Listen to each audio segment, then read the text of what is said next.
Bienvenue dans le podcast Congo Lobby Lelo, un podcast consacré aux enjeux et défis congolais et africains contemporains. Nous vous proposons des conversations ambitieuses intellectuellement, responsables politiquement et pertinentes socialement, pour réinventer notre avenir. Ingeta.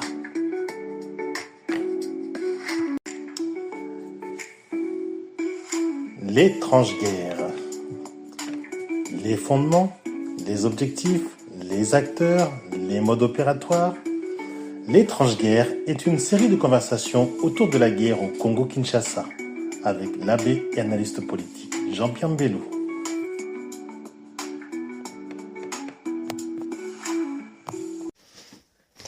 Alors on a commencé à aborder les différents acteurs de la guerre qui se mènent au Congo. On a parlé de la trilatérale, on a parlé de Samuel Huntington. Est-ce qu'on peut revenir sur Grosier? Quelles étaient les idées sur lesquelles il a travaillé dans cette trilatérale? Oui, en achetant le livre de Philippe de Villiers, le moment est venu de dire ce que j'ai vu. Je ne pensais pas trouver heureusement une allusion faite à la crise de la démocratie. Et comme par hasard, je lisais le livre et je rencontre cette question et je vais citer Philippe de Villiers. Il écrit ceci: le hasard de la vie m'ont conduit à croiser la route du sociologue Michel Crozier. Il était l'auteur de la formule « La société bloquée ». Un jour, au café Procope, il m'a lu un extrait du rapport de 1975 de la trilatérale intitulé « The Crisis of Democracy » qu'il avait coécrit avec l'Américain Samuel Huntington. Il s'alarmait des signes avant-coureurs d'une pression forte des gouvernés sur les gouvernants. Et pour la première fois, il anticipait, écoutez bien, l'émergence d'un nouvel âge raisonnable, post-national et post-démocratique. Derrière ce rapport et dans l'esprit des concepteurs de la fusion des nations européennes, il y avait un objectif caché, un but ultime pour l'heure dissimulé. C'était le dépassement des nations pour transformer le monde en un seul marché de consommateurs. Je vous l'ai dit, c'est l'un des objectifs poursuivis par les néolibéraux, les ultralibéraux. Après la chute du mur de Berlin, la fin de l'histoire, c'est cela, transformer le monde en un seul marché de consommateurs. Et quand un marché très très large a été créé en Afrique de l'Est, il y a certains des compatriotes qui étaient très contents, mais qui n'ont pas compris que la création de ce marché participait de ce projet qui date de longtemps, la transformation du monde en un vaste marché de consommateurs, c'est-à-dire des gens programmés pour consommer, coupés de leur tradition, de leur culture. Et c'est dans cette perspective-là que s'inscrit le traité transatlantique. Donc, encore une fois, j'aimerais que vous compreniez que ceux qui sont en face de nous ne font rien au hasard, ou presque rien au hasard. Ils conçoivent tout, ils programment tout, mais sur le temps long.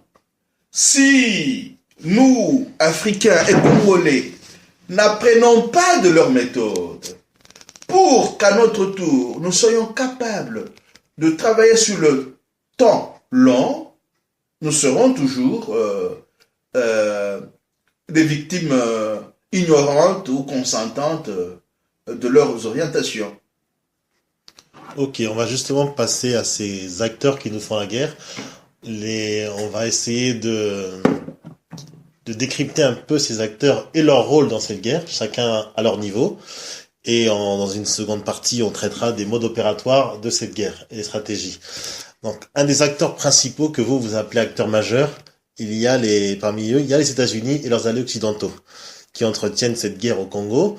Alors, la première question, c'est pourquoi les États-Unis et leurs alliés procèdent par la ruse, par le pillage, par la prédation, au lieu de passer par les voies normales du commerce international dont ils sont les grands promoteurs et défenseurs à travers aujourd'hui l'OMC et d'autres organisations. Mais allons jusqu'au grand domaine. Comment ont-ils essayé de créer... Quelle est la place qu'ils accordent aux principes démocratiques et aux droits de l'homme? La place est nulle. Quand ils s'inscrivent dans le projet du grand domaine, ils estiment que la montée du niveau de vie, la démocratie et les droits de l'homme sont des idées irréalistes et illusoires. Donc il y a une constance, ils sont constants avec les idées qu'ils conçoivent. Ils ne peuvent pas. Donc vous comprenez par exemple que en 75, ils aient produit un livre sur la crise de la démocratie. Pourquoi? Parce que ils ne veulent pas que les gouvernés puissent rentrer dans l'arène politique. Alors ils restent fidèles aux idées conçues depuis 48. Ils travaillent avec ces idées-là. Et dans leur doctrine de la sécurité sociale, je vous ai dit qu'ils ont constamment envie d'avoir accès aux marchés clés, aux énergies et aux matières premières stratégiques. Mais comme ils savent que les peuples qui ne sont pas informés sur leurs vieux projets croient en eux quand ils parlent de la démocratie et des droits de l'homme, ils recourent à ce moment-là à la ruse pour démultiplier leurs démarches. Il y a des démarches visibles. C'est que Noam Chomsky appelle la doctrine des bonnes intentions.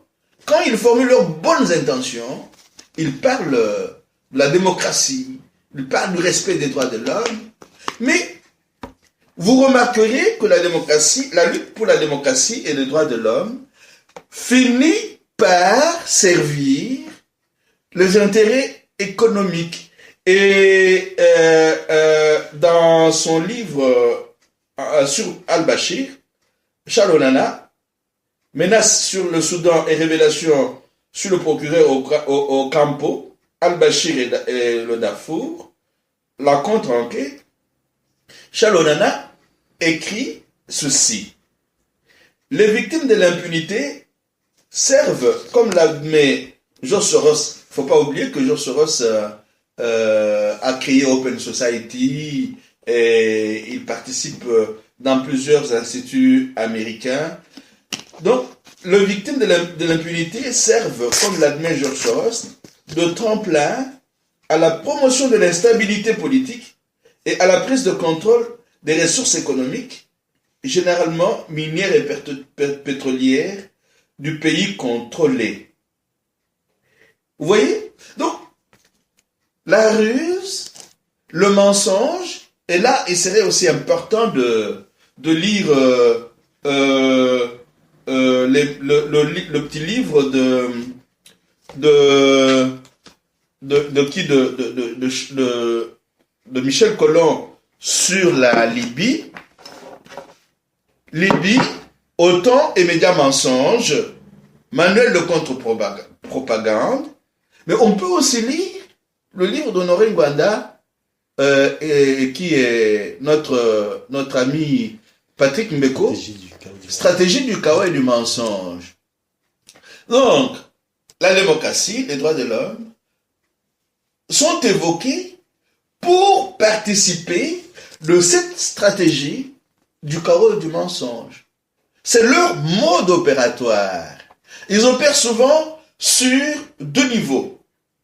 le niveau officiel avec la doctrine des bonnes intentions et le niveau officieux où l'état profond est très efficace, à ce niveau-là, il recourt à la doctrine de la sécurité nationale, il recourt au grand domaine, mais il faut être plus ou moins initié pour comprendre comment travaille l'état profond. Et c'est là aussi qu'on se le dise, la nécessité de pouvoir avoir à notre tour de think tank où des compatriotes ne pourront faire rien d'autre que lire et écrire.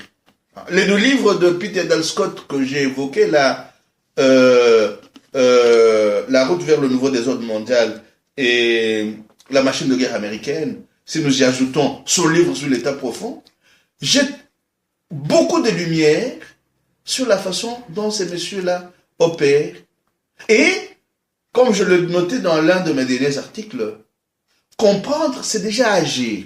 Si vous ne comprenez pas comment les adversaires que vous avez en face agissent, vous ne saurez pas par quel mécanisme déboulonner leur mode opératoire. Il faut commencer. Je dis même que nous devrions avoir une école d'occidentologie. Donc, un lieu où nous préparons nos jeunes à comprendre comment, depuis 1492, l'Occident agit. Ne fût-ce que pour avoir une histoire du mode opératoire de l'Occident. Parce qu'il ne varie pas beaucoup. Souvent, ce sont les nations qui sont mises, les pays qui sont mis les uns contre les autres. Et là, on obéit à la politique du diviser pour régner. Ou ce sont les religions qui sont instrumentalisées, les chiites contre les sunnites. Ou ce sont les ethnies qui sont instrumentalisées, les Hutus contre les Tutsis. C'est le même mode. Parce qu'on dirait qu'ils sont convaincus que c'est dans l'opposition des gens les uns contre les autres qu'ils réussissent à tirer leur épingle du jeu. Et ceux qui ont compris, qu'est-ce qu'ils font? Au lieu de s'opposer, ils se rassemblent.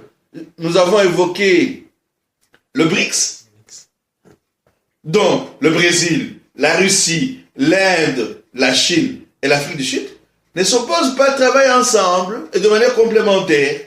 Nous avons évoqué les pays latino-américains qui travaillent dans l'ALBA ou dans la CELAC. Donc, il y a moyen d'aller à l'encontre, mais il faut commencer par maîtriser le mode opératoire.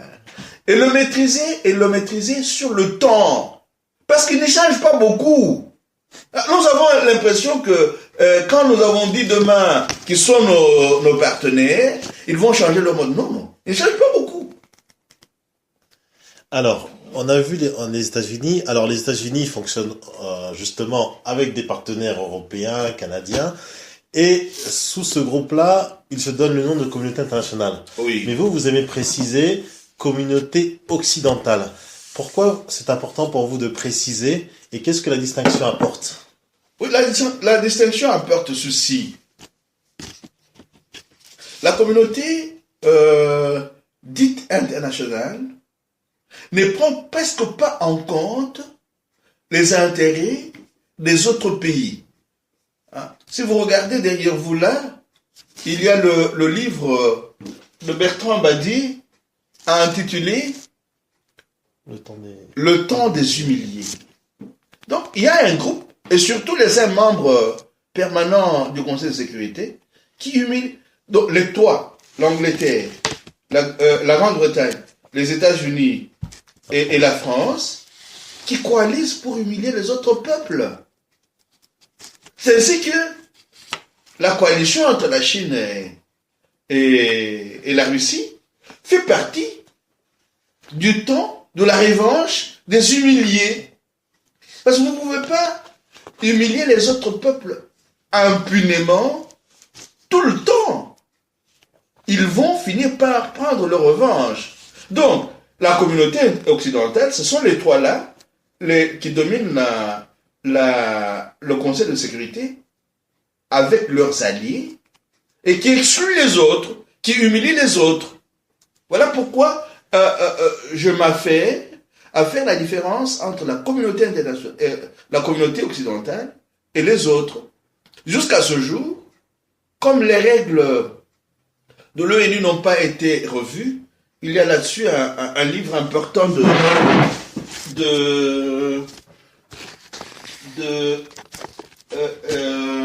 d'un ex-ministre de l'Intérieur français, des Affaires étrangères ou intérieures, Hubert Védrine, qui a écrit Le temps des chimères et qui propose que la formule actuelle des Nations Unies puisse être revue et corrigée. Donc, mais comme ce n'est pas encore fait, il y a d'une part la communauté occidentale et d'autre part les peuples humiliés. Alors, l'humiliation passe souvent par un intermédiaire qui est l'ONU. Vous l'avez évoqué. Alors, quel rôle joue l'ONU justement au Congo depuis leur première mission, celle de l'ONU, qu'en 1960 ? Sur cette question-là, je m'inspire beaucoup de Frantz Fanon. Et en voyant la façon dont l'ONU agit, je donne raison à ceux qui estiment que le secrétaire général de l'ONU, comme certains présidents des pays puissants, sont nommés par les mêmes think tanks. Sinon, on ne comprendrait pas que l'ONU, intervenant dans notre pays, par exemple, en 1999, au mois de novembre 1999, avec tout ce qu'elle a comme casque bleu, n'arrive pas à arrêter la mort, n'arrive pas à arrêter le génocide silencieux. Et là, je donne raison à Frantz Fanon. Il nous avait déjà avertis depuis très longtemps. Il écrivait ceci.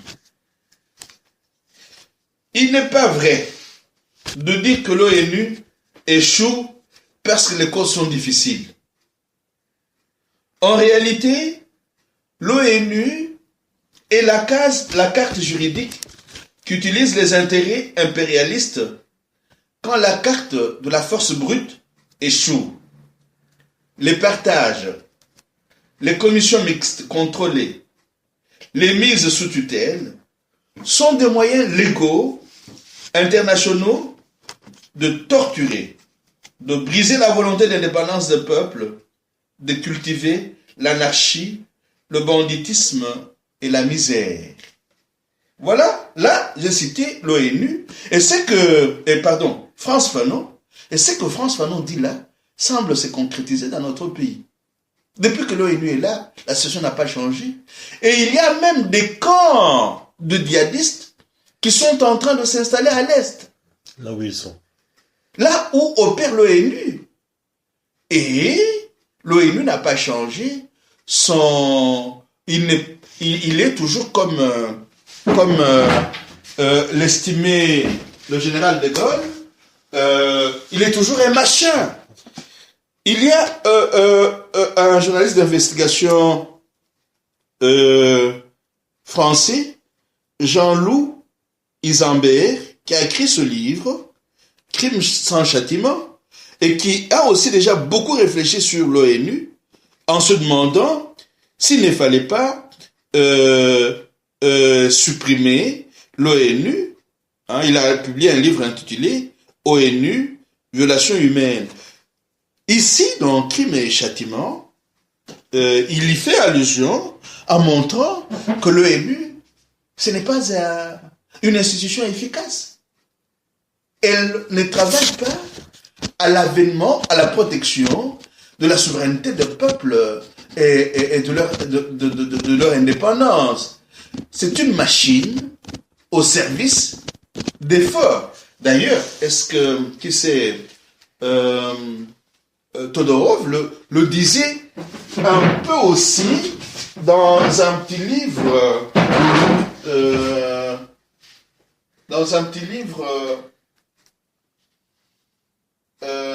qu'il a publié.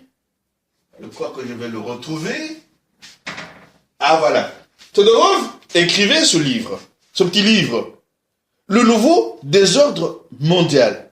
Réflexion d'un Européen. Dans ce livre, il n'est pas du tout tendre avec l'ONU. Et il montre, par exemple, entre autres, que les membres permanents du Conseil de sécurité sont ceux-là qui produisent le plus d'armes à travers le monde. Oui. Alors, s'ils produisent des armes, et que ces armes ne sont pas utilisées dans les guerres, à quoi est-ce que cela va servir? Ah, vous comprenez que l'ONU est une machine prise en otage par les 5 membres du Conseil permanent et un peu plus par les États-Unis, la France et la Grande-Bretagne. Alors, au-delà des États-Unis, de l'ONU, de la communauté occidentale, il y a la question de deux institutions, la Banque mondiale et le FMI, Oui. qui sont considérés comme efficaces en fonction du regard, mais pour le Congo, ils sont globalement inefficaces pour le devenir du Congo. Vous avez parlé de Grotte tout à l'heure, procès d'un homme exemplaire. Comment s'orchestre en fait le travail du FMI et de la Banque mondiale dans le Congo? Parce que nous, quand on était jeunes, on nous avait expliqué que Mobutu dépensait de l'argent dans des barrages inutiles, et vous nous expliquez que derrière lui, il y avait un certain de Grotte. Vous savez, je vous embête en citant un peu plus les livres, parce que je ne voudrais pas... mon souhait est que ce que nous disons puisse être vérifié. Alors, j'en indique les sources. Je n'invente rien. Il faudrait que demain, celui qui voudrait approfondir la question recourt aux sources que nous citons. Quand Joseph Stiglitz écrit La Grande Désillusion, il montre entre autres que le Fonds monétaire international et la Banque mondiale n'ont pas pu à un certain moment assumer le rôle qui leur avait été dévolu à leur création. Alors, mais il y a un livre qui est très explicite sur la question. Et un livre magnifique. Son auteur est encore vivant aujourd'hui aux États-Unis. Et ce livre peut même être trouvé sur Internet. C'est Confession d'un assassin financier de John Perkins. Qu'est-ce que John Perkins montre dans ce livre? Entre autres, il montre que le Fonds monétaire international et la Banque mondiale sont les instruments que les dominants, les anglo-saxons, utilisent comme petite main, comme bras économiques pour pouvoir dominer les autres peuples. Donc, le Fonds monétaire international et la Banque mondiale enchaînent d'autres peuples en essayant de les endetter le plus possible. Donc, la dette est une arme que le Fonds monétaire international et la Banque mondiale utilisent pour enchaîner d'autres peuples. Et la chance que nous avons de lire un monsieur comme Éric Toussaint, c'est que Éric Toussaint est membre du comité pour l'annulation de la dette du tiers-monde, CADTM en sigle, et le CADTM mène des études très approfondies sur les dettes odieuses. La dette odieuse, c'est-à-dire une dette qui a été contractée par un pays, mais qui n'a pas profité à ses populations. Et quand ce pays-là avait été endetté, ceux qui l'ont endetté savaient que cet argent ne profiterait pas à la population. Donc, les dettes odieuses ont été pratiquement des opérations retour. Quand Mobutu devait par exemple construire le Barra Dinga, on lui disait quelle somme d'argent il allait percevoir pour financer ce projet-là, mais aussi où il devait aller chercher le matériel, où il devait aller chercher les experts. Donc l'argent prêté au Congo revenait chez ceux qui le prêtaient par le canal du matériel acheté et des experts confiés au Congo. Mais il y a pire. une partie de cet argent que Mobutu chippait était conservée dans les banques occidentales. Vous voyez comment le Congo a été saigné. Son argent, il s'insère dans le mécanisme d'emprunt et de dette odieuse et de détournement. Donc l'argent revient chez les banques qui vont prêter. Donc c'est-à-dire, vous avez votre argent, l'argent que Mobutu a chippé dans les banques occidentales, mais les banques occidentales vous prêtent encore de l'argent. Donc sur la même somme d'argent, il y a à la fois la dette odieuse et le fait que vous vous endettez sur l'argent qui est supposé être chez vous. Et M. De Groot est présenté par Éric Toussaint dans ce petit livre Procès d'un homme exemplaire. À partir de sa biographie, qu'est-ce qu'on remarque?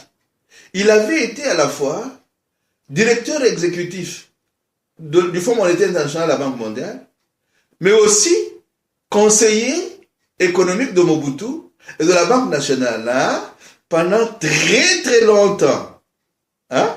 Donc, c'est lui qui a supervisé toutes ces actions qui permettaient à Mobutu de prendre de l'argent, de le remettre sur son compte dans les pays occidentaux et de pouvoir acheter du matériel chez ceux qui étaient supposés lui avoir prêté de l'argent. Alors, l'avantage qu'on a à lire Confession d'un homme, d'un assassin financier, c'est que le Fonds monétaire, ce livre nous présente le Fonds monétaire international et la Banque mondiale comme des bras armés économiques des États-Unis.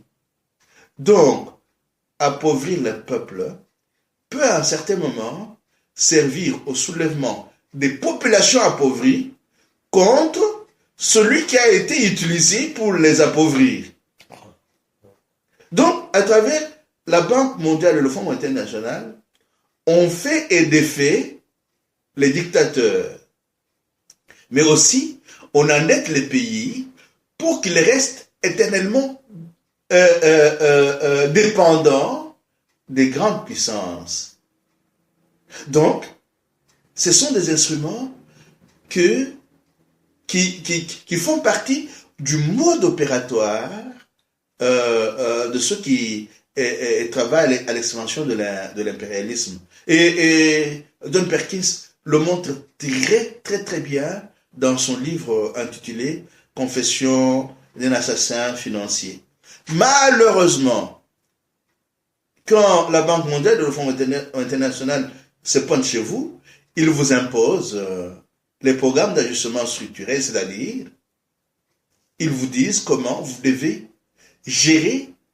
D'abord, où vous devez chercher votre argent, c'est-à-dire, vous allez le chercher dans les entreprises extractives, et ce n'est pas vous qui fixez le prix de vos matières premières que vous devez pouvoir vendre pour payer votre dette odieuse, et les structures sociales en pâtissent parce qu'on doit diminuer le budget de l'éducation, le budget de la santé, le budget lié aux emplois et au logement pour pouvoir payer la dette extérieure. Donc ce sont des organismes, des institutions qui participent de la mort du Sud au profit du Nord. D'accord. Alors, ils peuvent parler aujourd'hui de programmes d'ajustement structurel, comme ils peuvent transformer la chose et commencer à parler de l'initiative des pays pauvres très endettés. C'est la même chose. Ou ils vont vous dire, ils vont vous parler de l'amélioration climat des affaires. Du climat des affaires. Donc, des termes utilisés pour avantager les États néolibéraux et les transnationales et désavantager les pays pauvres du Sud. Appauvris, les pays appauvris. Il y a aussi les objectifs du nouveau millénaire qui ont été transformés récemment parce qu'ils se sont rendus compte qu'on est en 2015 et qu'il n'y avait rien qui a été fait. Je pense qu'ils ont remis un plan. Mais tout ça nous montre quand même que on est dans un réseau où tout est lié. Apparemment, tout est lié aux États-Unis, tout est lié euh, à des think tanks, à une doctrine qui est mise en place. Et c'est là qu'intervient un peu le rôle de ces fameuses multinationales, transnationales qui ont pris le devant des nations. Et sur ce sujet, alors j'ai trouvé un passage dans le livre Les Congolais rejettent le régime de Kabila de Folé Jazitouka qui explique que le pillage du Congo de l'époque coloniale est à mettre en parallèle avec le pillage actuel qui intervient en pleine deuxième mondialisation. Le pillage du coltan a remplacé la récolte forcée de l'ivoire et du caoutchouc. Entre récolte forcée de la sève de l'EVA et d'autres lianes pour obtenir du caoutchouc et l'exploitation frauduleuse du coltan, il y a la création d'entreprises minières par les multinationales. Alors, quel est le rôle justement et le poids aujourd'hui de ces multinationales dans le pillage et la destruction du Congo aujourd'hui? Parce que c'est quelque chose qui, comme il explique, qui est apparu en cours de route.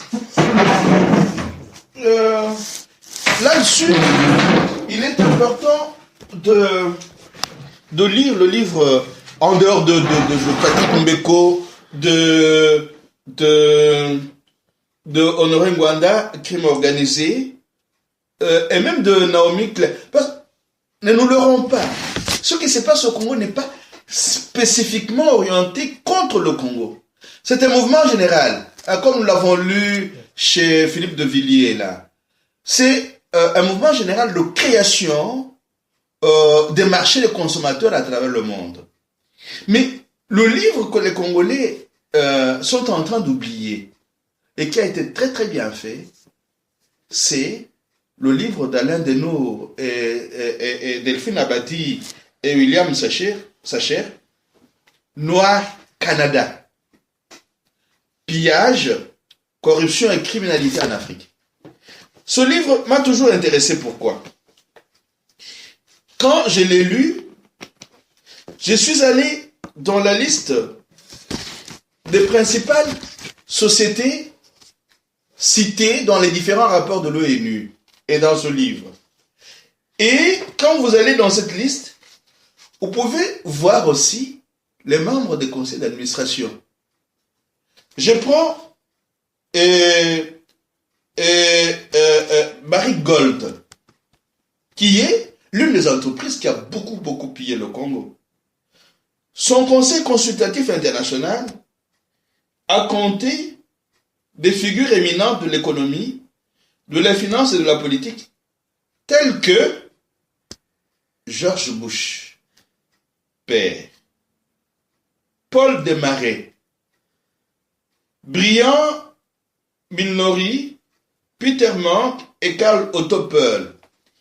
Et quand vous fuyez, vous vous rendez compte par exemple que Paul Desmarais est le parrain de Nicolas Sarkozy. Wow. Alors, vous entendez Nicolas Sarkozy reproduire le discours d'Herman Cohen. Oui. Le Congo doit accepter de pouvoir partager ses matières premières avec les pays voisins. Mais vous ne savez pas que c'est l'un des riches Canadiens qui est maintenant décédé, qui était son parrain, c'est Paul Desmarais. Donc, vous voyez comment le lien se tisse. Il y a des acteurs politiques qui sont les petites mains des multinationales, qui vous servent un discours politique, mais qui a en dessous les intérêts des multinationales. Alors, vous pouvez avoir George Bush au pouvoir, mais son père est dans le conseil consultatif de Barrick Gold. Donc, vous avez Karl Otto Pearl, et quand vous lisez le livre de Graf Kusters, chasseur de matières premières, ou son article sur les patrons allemands, déjà en 2006, même un peu avant, les patrons allemands avaient décidé de pouvoir rentrer en possession des matières premières stratégiques du Congo, même en passant par la guerre. Donc, vous voyez comment c'est lié? Homme politique, guerre, conseil d'administration, entreprises multinationales. Là, ce n'est que l'exemple de Barry Gold. Mais si vous prenez les autres entreprises, parce que ces messieurs ne tiennent pas toujours compte de ce qu'on appelle conflit d'intérêts. Non.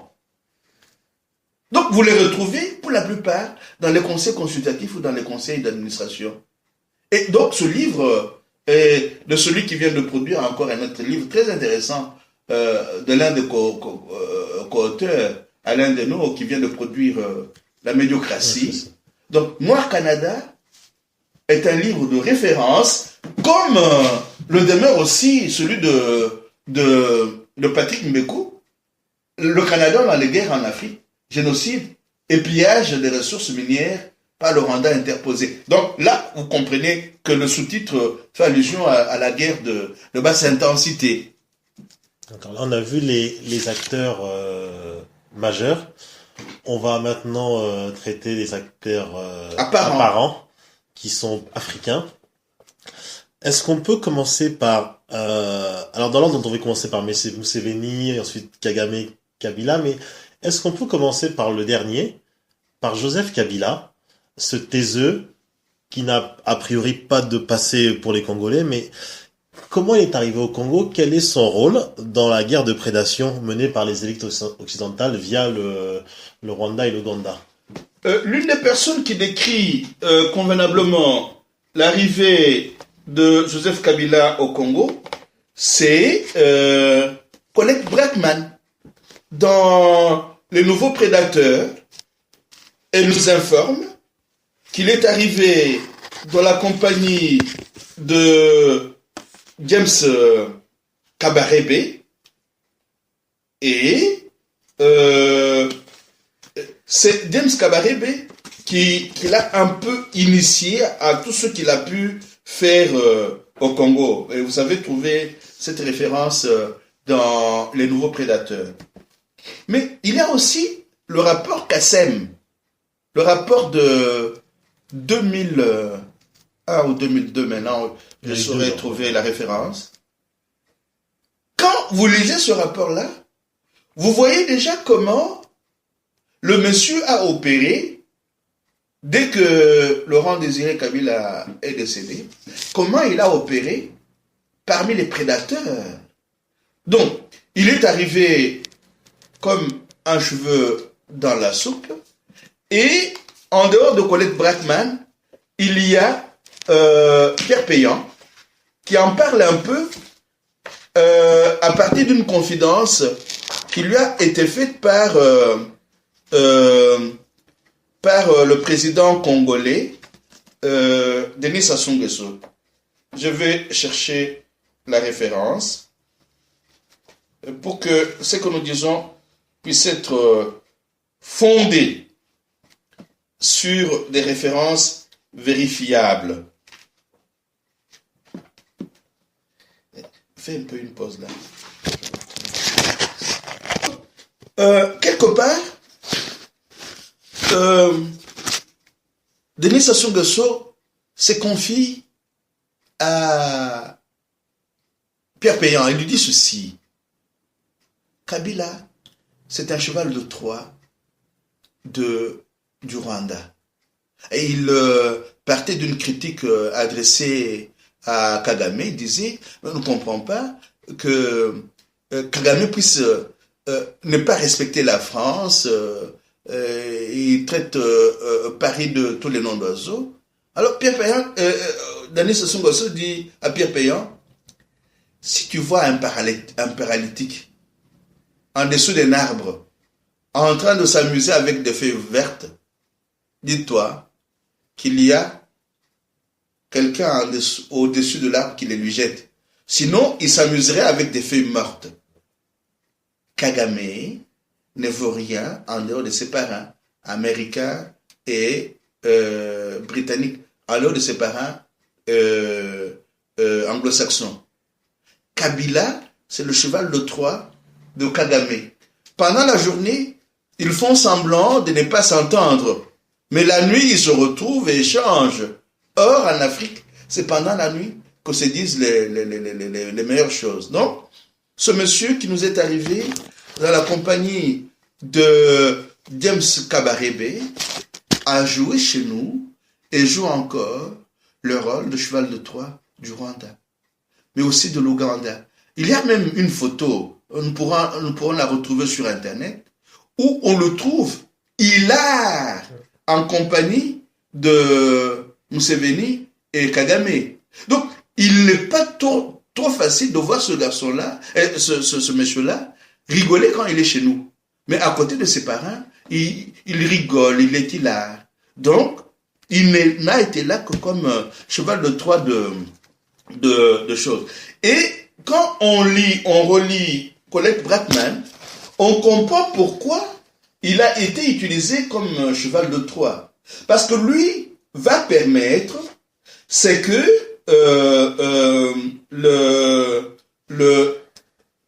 Laurent Désiré Kabila n'avait pas permis aux Occidentaux. Il va le rouvrir, ne voulait pas permettre parce que quand il a voulu initier un développement autocentré, il a été liquidé.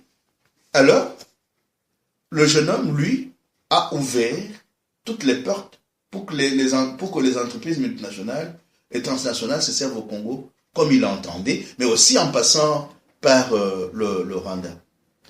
Alors, quelle est sa mission? Ça, c'est la mission qu'on lui a accordée.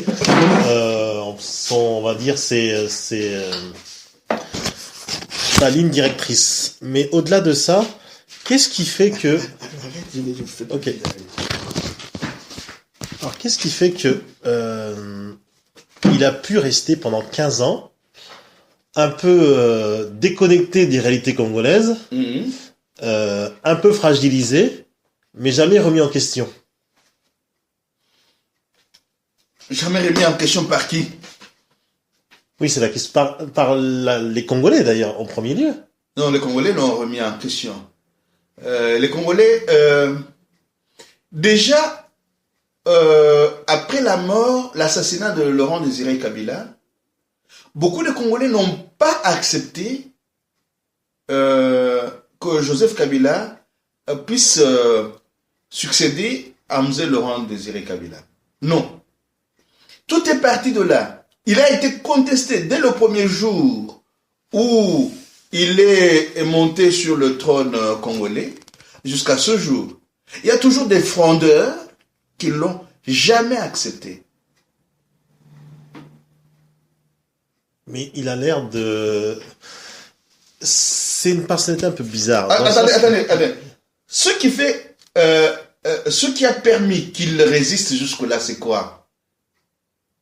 N'oublions pas que l'arrivée de Joseph Kabila au Congo, comme cheval de Troie du Rwanda, peut être compris à partir d'un vieux projet que le Rwanda avait sur l'Afrique des Grands Lacs. Ce projet consistait à faire quoi? Ce projet consistait à mater les Bantous pour le triomphe de toutes ces powers. Et vous trouvez ce projet dans le livre de Charles Onana. En quelques points, je pense qu'il y a 18 points. Et l'une des armes proposées dans ce projet pour pouvoir mater les Bantous, c'est la corruption. Dit, il faut leur donner beaucoup d'argent, et surtout aux Hutus. Et dans le projet, les Banandés sont considérés comme étant les ennemis qu'il faut absolument combattre. Mais le projet propose à un certain moment qu'on donne beaucoup d'argent à ceux qu'on voudrait dominer. Parce que ce qu'on va avoir en retour va valoir plus que ce qu'on aura dépensé. Donc la corruption a beaucoup aidé M. Kabila à se maintenir. Il y a la corruption, ça c'est de deux. Il y a l'intensification de la guerre à certaines périodes de notre histoire commune. Cette intensification de la guerre a fait que parmi les moments de pause, il y a des négociations qui permettent aux forces fidèles au Rwanda et à l'Ouganda de pouvoir infiltrer les institutions congolaises. Donc, le Congo a été maîtrisé de l'intérieur par des infiltrations faites à plusieurs reprises à travers ce qu'on a abusivement appelé négociations. Les négociations, c'était des moments de pause pour permettre aux militaires qui avaient servi dans le RCD d'infiltrer nos institutions, aux politiciens qui avaient servi dans le RCD d'infiltrer nos institutions. Il y a eu aussi le CDNP de Laurent Nkunda qui ont infiltré. Il y a eu une partie du M23 qui a infiltré. Au jour d'aujourd'hui, 45% de l'armée congolaise s'est composée des infiltrés venus d'ailleurs. Donc, il y a un affaiblissement des institutions qui permet à M. Joseph Kabila de pouvoir être là où il est. Mais il y a aussi le phénomène des hirondelles. Les filles Tutsi qui ont été armées pour pouvoir gagner les cœurs des politiques congolais. Il y a eu un compatriote qui a mis sur Internet les noms des différents deuxièmes bureaux des politiques congolais. Donc, tout ce qui s'est dit chez nous est aussitôt après retransmis au Rwanda qui sert de proxy aux puissances anglo-saxonnes. Donc, vous voyez comment le mécanisme est monté. Donc, une guerre qui met à la tête du pays un soldat de l'APR. N'oubliez pas que Kabila vient de l'APR. Et Nkunda Batware l'a dit à un certain moment à une radio, dit mais les Congolais ont des problèmes. Ils m'accusent d'être rwandais, mais ils ont à la tête de leur pays mon frère d'armes. Hein? Un frère d'armes qu'il avait chargé d'organiser, de pouvoir organiser les fraudes aux élections de 2006. Donc il y a tous ces phénomènes-là qu'il faut prendre ensemble. Guerre, infiltration, hirondelle, corruption. Ce sont des phénomènes qui permettent à messieurs de pouvoir... Donc, à partir de la corruption et puis de la redistribution des tâches, vous avez aujourd'hui un monsieur comme Kinkei Mulumba qui vous dit, qui a créé une ASB dénommée Kabila Désir, qui vous dit Kabila, Totondi Yonanute. Tu vois? Voilà. D'accord. Alors, la personnalité visible de l'agression du Congo, c'est Paul Kagame. Aujourd'hui, plus de 20 ans après le génocide au Rwanda, Paul Kagame est considéré par nombre d'Africains également comme un leader africain à suivre, un leader africain modèle, un leader africain qui a redressé un pays. Qui est vraiment ce Paul Kagame et quel est son rôle dans la guerre au Congo? Pour bien comprendre le rôle que Paul Kagame a joué dans la guerre au Congo et sa personnalité, nous ne devons pas oublier que Paul Kagame fait partie des jeunes Tutsi qui sont partis en exil en Ouganda après la révolution de 1959. Et ces jeunes ont grandi là-bas. Beaucoup de compatriotes africains ont oublié que Paul Kagame a été l'un des membres de la sécurité ougandaise. Mais surtout quand les anglo-saxons s'apprêtent à pouvoir attaquer le Congo, Paul Kagame va en formation chez eux.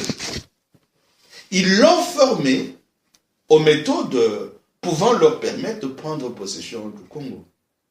Alors, pendant leur séjour en Ouganda, à un certain moment, quand les anglo-saxons aide Museveni à prendre le pouvoir en faisant un coup d'État à Milton Obote en 1989, en 1886. Après un temps, Museveni se rend compte que ces jeunes Tutsis commençaient à déranger. Et il fallait les aider à pouvoir retourner chez eux. Alors, les anglo-saxons vont sauter sur l'occasion pour les aider à pouvoir rentrer dans leur pays, mais continuer jusqu'au Congo. Je vous rappelle que le coup d'État contre Museveni et contre Milton Obote était un pas, un tremplin pour que ça continue au Rwanda, comme nous savons le suivre dans le film Rwanda Untold Story, pour pouvoir continuer jusqu'au Congo. Donc, formation aux États-Unis en fonction d'un objectif bien déterminé. L'objectif à atteindre, c'était d'être impliqué dans une guerre qui pourrait conduire à faire même bas sur les richesses du Congo.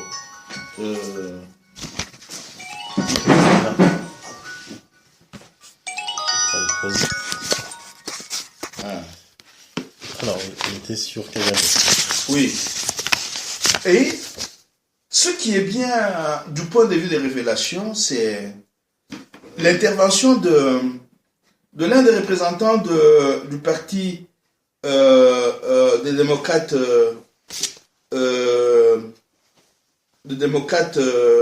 américains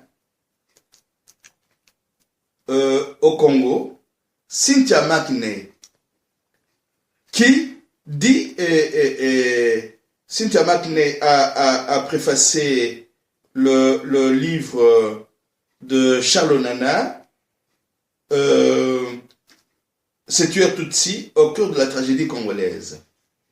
C'est elle qui a été parmi les personnalités qui ont révélé les en dessous des cartes. Et il y a Cynthia McNay avait même organisé une rencontre aux États-Unis, une rencontre au cours de laquelle cette question a été débattue. La question du Rwanda a été débattue et nous savons aujourd'hui avoir ce texte et les lire et les partager. Donc, pour dire que M. Kagame avait été formé pour pouvoir réaliser un objectif précis. Donc, Cynthia McNay avait organisé une conférence au courant du mois d'avril 2001 au Congrès américain. Le premier atelier a été intitulé « Action secrète en Afrique ». Un revolver fumant à Washington. Et vous savez lire ce texte et voir comment, à partir de ces intervenants, l'implication des États-Unis a été mise à nu depuis le début de la guerre. Et vous savez aussi, par exemple, que quand la guerre commence, l'un de nôtres qui a été tué, c'est Monseigneur Muzirwa. Il va écrire au président américain, Jimmy Carter. Il dit entre autres ceci. De plus, les États-Unis apportent une aide financière et militaire importante à Kigali. On sait que 50 instructeurs américains contribuent à la formation des soldats de l'armée patriotique rwandaise. Et vous le savez certainement, c'est avec la logistique et du matériel américain que les soldats de l'APR ont attaqué la nuit du 6 au 7 novembre 1995 les pauvres paysans Hutus habitant l'île d'Iowa, située en territoire rwandais près de Goma. Cette attaque a fait gratuitement de nombreuses victimes, parmi ces habitants qualifiés à tort d'être les réfugiés au Zaïre venant attaquer le Rwanda. Comment juger cette aide des États-Unis employée pour le massacre des populations civiles innocentes? Comment justifier cette aide américaine à un régime politique qui pratique une gestion totalitaire du pouvoir en violation flagrante des accords d'Arusha, imposant la terreur et planifiant les massacres? Cette aide ne devrait-elle pas être conditionnée par l'ouverture des négociations politiques au Rwanda et par le droit au retour des réfugiés dans la dignité et la sécurité? Donc, M. Muziriwa avait déjà alerté les États-Unis avant que la guerre s'étende au Congo. Parce qu'il y avait, après qu'il ait eu sa formation aux États-Unis, Kagame faisait des incursions au Rwanda. Et un rapport commandé par les Nations Unies, on a appelé le rapport Gersony de 94. Le rapport enterré par l'administration Clinton décrivait déjà les massacres de masse de Hutus commis par les soldats de Paul Kagame après l'attentat contre l'avion d'Abiy Ahimana. C'est ça le rapport Gersony de 94. Donc aujourd'hui, on a une masse de données, une masse de documentation qui nous indique le rôle que Paul Kagame a pu jouer dans les Grands Lacs. Mais il n'était pas seul. Il avait toute la direction du FPR. Et c'est cette direction du FPR qui nous a aussi aidés à mieux comprendre les choses. Mais longtemps après, quand le rapport mapping est publié le 1er octobre 2010, juste après la publication de ce rapport, il y a l'ex-secrétaire général du FPR, Théogène Rudasingwa, qui écrit un article « Enfin la vérité doit être dite » et qui dans cet article affirme ceci: nous avons menti aux journalistes, nous avons menti aux professeurs d'université parce que la guerre nous a servi à Kagame de pouvoir prendre le pouvoir au Rwanda. Et ce texte-là, on sait le retrouver aujourd'hui. D'ailleurs, vous savez le lire, j'ai fait allusion dans notre livre sur le complot contre la balkanisation du Congo. Mais bien avant, Pierre Péan avait écrit un livre, Noir Fureur, Blanc Menteur. Il a été traduit en justice comme étant négationniste, mais il s'en était sorti avec ses mains propres, parce que déjà dans ce livre-là, il fustigeait le mensonge du FPR. Mais c'est après qu'un membre du FPR, Théogène Rudasingwa, a dû lui aussi affirmer qu'ils avaient menti. Donc, il y a la formation militaire, l'usage du mensonge et de la mort pour que tous ceux qui étaient au courant de ce qui s'est passé à ce moment-là puissent être éliminés. Vous savez que Monseigneur Muziriwa a été éliminé au cours de cette guerre-là parce que c'était un témoin gênant. Voilà à peu près comment... Donc, quand les États-Unis aident Museveni, avec la Grande-Bretagne, parce que Tony Blair et Bill Clinton ont joué un rôle remarquable négativement dans cette guerre. C'était pratiquement, comme le dit notre ami Helmut Strizek, c'était la guerre des Clinton, aidée par Tony Blair. Ils ont aidé l'Ouganda à pouvoir se débarrasser de ces jeunes qui devenaient encombrants, mais c'était une façon de pouvoir continuer jusqu'au Congo. Donc, avec à la tête monsieur qui a été formé aux États-Unis et qui s'appelle Paul Kagame. On va finir le triumvirat avec justement Museveni. C'est l'aîné en fait de ce triumvirat dont tout est parti en quelque sorte de lui. Il semble plus discret, mais c'est le pays qui a été traîné en justice à la Cour internationale de justice par le Congo. Oui. Donc, quel a été, lui, son rôle, et puis quel était le différent entre le Congo et l'Ouganda pour que le Congolais aille jusqu'à la Cour internationale de justice, ce qui n'a jamais été le cas pour le Rwanda, par exemple. Ah, non, c'est ce qui était arrivé. Le Rwanda avait aussi été traduit en justice. Mais c'est Joseph Kabila qui a retiré la plainte. Cela doit être su. Donc, le fait qu'il ait retiré la plainte montre au grand jour sa complicité avec le Rwanda. Donc, la traduction des deux en justice, c'est parce qu'ils s'étaient battus au vu et au su de tout le monde au Congo, à Kisangani. Ils s'est disputé le diamant et les autres matières premières de Kisangani. Donc, ils se sont battus sur le sol congolais.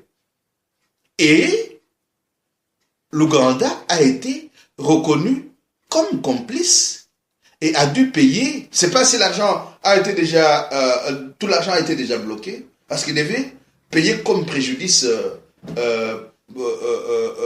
une affaire, une somme de 10 milliards de dollars. Mais c'est pas si cela a été fait. D'ailleurs, il y a un avocat congolais qui était intervenu dans cette histoire-là, Tchibangou, qui a été coffré pour avoir détenu, n'avoir pas livré les documents liés au procès.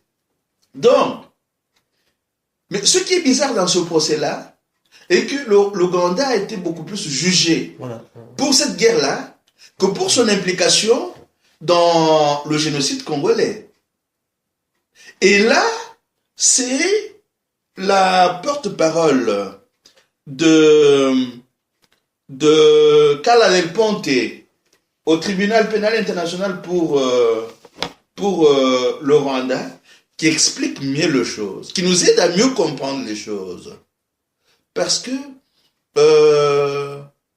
quand naît la Cour pénale internationale, la CPI, George Bush va influencer le Rwanda pour qu'il ne soit pas signataire des statuts instituant la Cour pénale internationale de La Haye. Comme ça, et les militaires américains et les militaires rwandais impliqués dans les différentes guerres, surtout la guerre de prédation au Congo, ne pouvaient pas être cités en justice.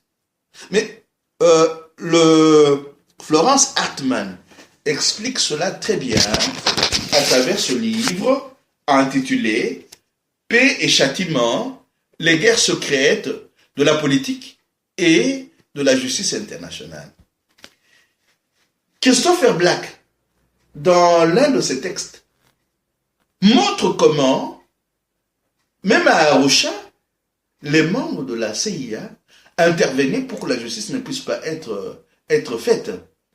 Et Kala Del Ponte a dû être défenestré de la Cour pénale internationale, du tribunal pénal international pour le Rwanda, au moment où elle voulait que les membres de l'APR, qui avaient reconnu eux-mêmes être impliqués dans les massacres de certains religieux, puissent comparaître, car la Del Ponte a été défenestré.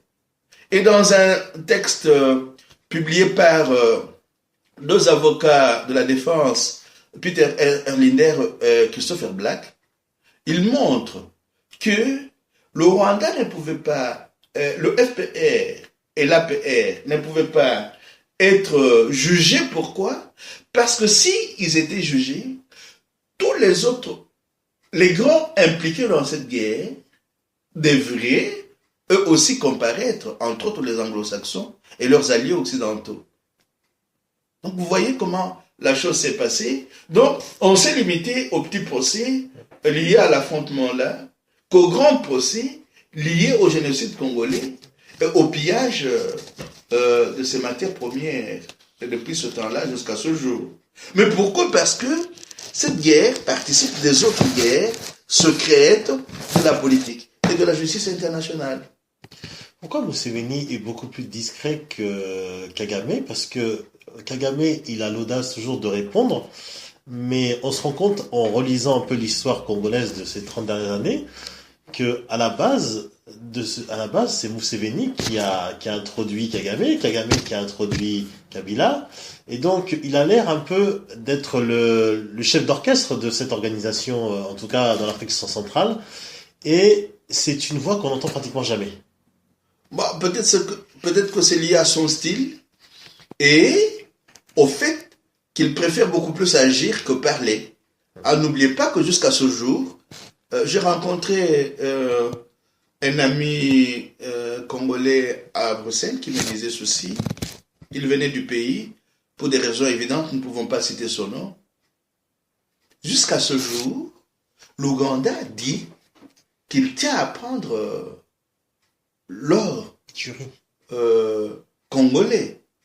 Il ne s'en cache pas.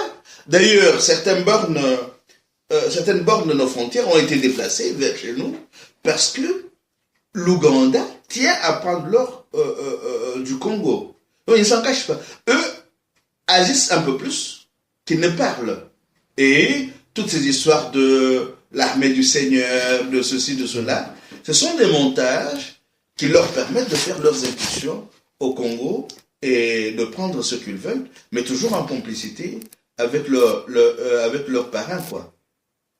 Donc, je vous ai parlé de la référence. Il y a un texte de monsieur Engald, je ne sais pas si je prononce très bien le nom, mais qu'on s'est trouvé dans mon texte sur le Congo, la guerre perpétuée, la question du Grand Rift, qui montre que la campagne contre Kony, c'est une campagne orchestrée par Africom pour pouvoir faire même base sur les matières premières stratégiques du Congo. Et Museveni travaille avec eux. Et Colette Bachmann y fait aussi allusion en parlant des maîtres de la Renaissance, là, comment est-ce que... Renaissance africaine. Oui. Et elle parle... Rappelons que le projet fondé sur l'idée de Renaissance africaine ont pour ambition de mieux protéger et de mieux intégrer le continent au circuit économique mondial. Le Congo avec, n'oublions pas que parmi les maîtres de la Renaissance africaine, il y a Museveni et Kagame. Le podcast Congo Lobby Lelo est réalisé en collaboration avec le Centre de recherche sur le Congo-Kinshasa CEREC et la plateforme d'information ingeta.com. Retrouvez toutes nos publications sur congolobbylelo.com. À bientôt.